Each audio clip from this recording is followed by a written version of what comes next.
Bertie from Radio Hair Salon, and today I'm gonna demonstrate how to achieve a beachy curl on a shorter length using the Diva Pro Styling Digital Tong 90mm.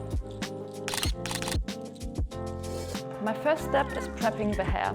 Archie's hair is naturally quite silky and straight, so I'm going to use a sea salt spray and work that into the top, just using my fingers. The sea salt spray helps to increase the natural grip in Archie's hair, and it will help to hold the movement put in after. I'm going to use the Diva Pro Styling hairdryer with the diffuser attachment, just to kind of like heat activate the product and just scrunch the hair up.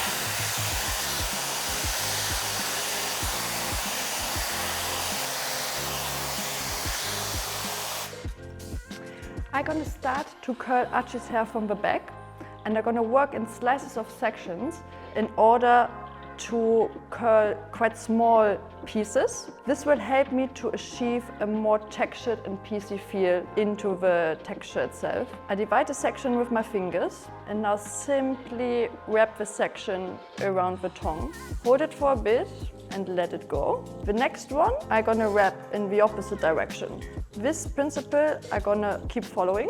What I think is really important when adding movement to shorter length is to achieve a very natural feel to it, as you don't want it to look very precise. If you don't have this kind of tool, there's also the possibility to work with different products of Diva Pro Styling. One option would be the Intelligent Digital Wand 19 to 32mm, which has a bit of increase of a length, but you can work on the smaller end or on the bigger end. Also, another factor to take in consideration is the hair length you're working on. The shorter the hair, the smaller tong I would use. If the hair is longer, you can also use a bigger size of tong. Another option is also to use straightness. If you want to achieve a finish with less volume, I'm going to repeat this process all the way to the front, working in small sections, curling them in different directions. See you when I'm in the front. I got now to the last section in the front, so you can see very well now as well. The reason why I decide to wrap the hair strand around the barrel, it keeps the end just like a touch more smooth, so we have a very natural finish. If you would wrap it in, it could get a bit too round, the style. If you feel like the end needs a bit more finish, you can always just go a bit back in and give it a bit of bend. In the front, I would work with quite small sections to really have a lot of separation in the hair. Also in the front, I'm going in opposite directions.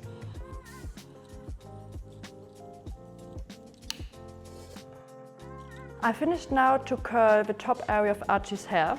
I want to work a little bit more on the transition to give a nice flow to the overall feel. To do that, I take little sections of hair and just clip it in the barrel and slightly round it down. This helps to give a bit more elevation and a touch of movement.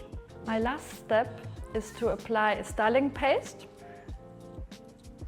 The styling paste helps me to give a finishing touch to the hair and just work a little bit on the definition and also the direction of the hair. I just work roughly with my fingers.